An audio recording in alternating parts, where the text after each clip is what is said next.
Autoimmune hepatitis आखिर क्या है, किसको हो सकता है और कैसे पहचाना जा सकता है। जरा सोचिए, एक 25 साल तालीम याफ्ता स्लिम और आम से घर की लड़की लाहौर से जो पिछले कई हफ्तों से मुसलसल थकन, भूख की कमी, चेहरे पर जर्दी महसूस कर रही थी। कभी कभार पेट की दाएं तरफ हल्का सा दर्द, और सबसे अजीब बात यह है कि हर AST जो जिगर का टेस्ट कराते हैं वो बहुत ज्यादा बढ़ा हुआ था। 3 मुख्तलिफ डॉक्टरों ने अलग अलग मशवरे दिए। किसी ने कहा चिकनाई छोड़ दो, विटामिन ई लो, शायद फैटी लिवर है।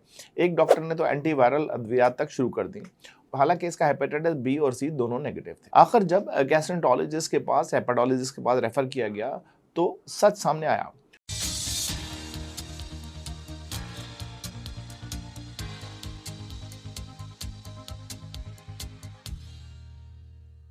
अस्सलामुअलैकुम, मैं हूं doctor Syed Asif Raza Zaidi. I am a gastroenterologist and hepatologist. I am assistant professor of gastroenterology at Sheikh Zayed hospital, और मैं as a consultant gastroenterologist Farooq hospital Allama Iqbal town में काम करता हूं।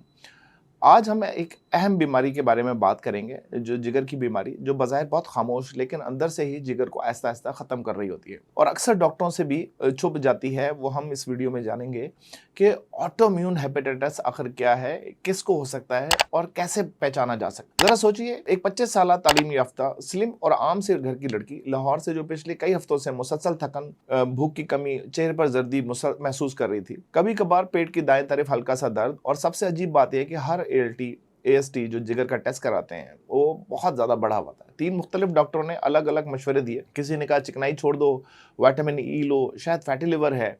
एक डॉक्टर ने तो एंटीवायरल अद्वियात तक शुरू कर दी।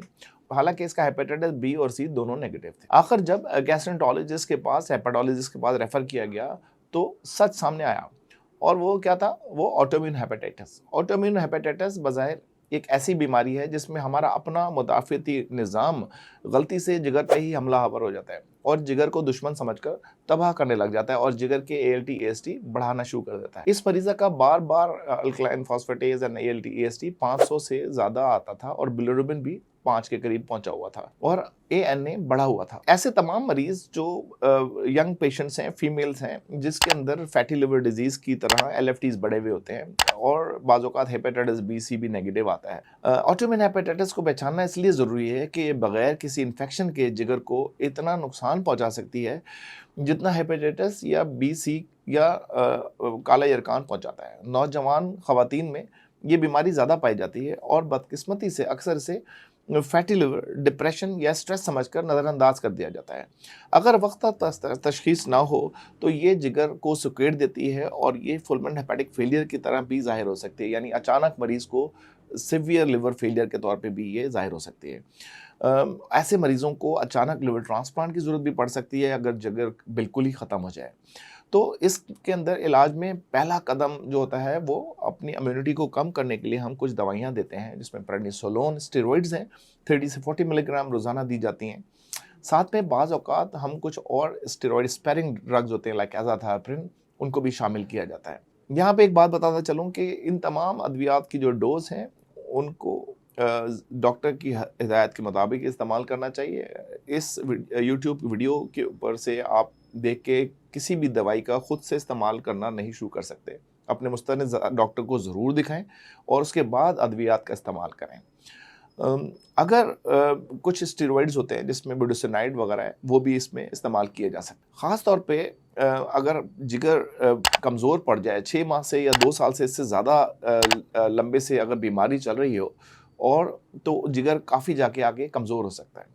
अब बात करते हैं कि ये क्या टेस्ट कराने चाहिए जिसके अंदर ऑटोइम्यून हेपेटाइटिस को डायग्नोज किया जाए, जो अपनी जिगर की मुदाफ़ती क़ुव्वत जो है जिगर को ख़राब कर रही है।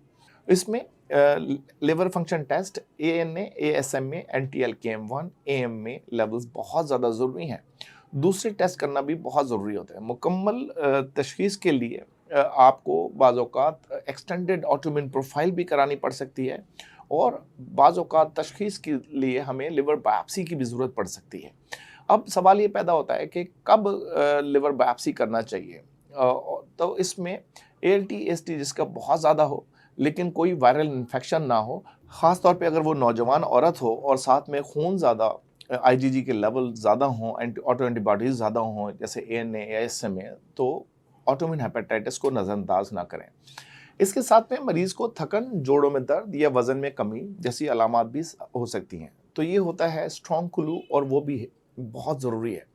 तो अगर आपके पास किसी मुसलसल बढ़ा हुआ एलटी आ रहा है और वायरल हेपेटाइटिस नेगेटिव आ रहा है, तो इसको सिर्फ फैटी लिवर ही भी नहीं हो सकता, उसको अपनी मुदाफ़ती क़ुव्वत वाला जो अपने जिगर के ख़िलाफ़ काम कर सकती है, उसमें सिर्फ विटामिन ई के ऊपर या मल्टी विटामिन्स के ऊपर या सी लिवर के ऊपर अपना वक्त ज़ाया ना करें और ऑटोइम्यून हेपेटाइटिस की तशख़ीस के लिए फ़ौरी जिगर के माहिर की तरफ रुजू करना चाहिए।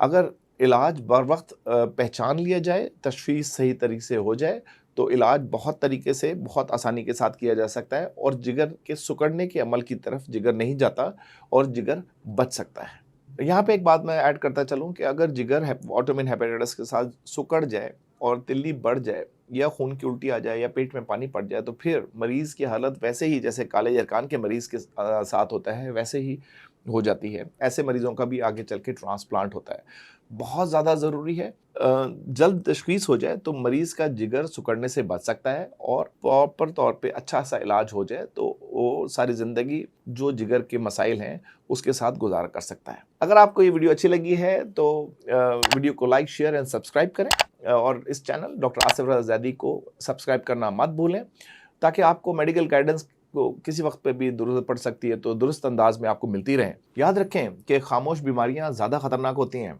लेकिन अगर आंखें खुली हों तो बचाव मुमकिन है।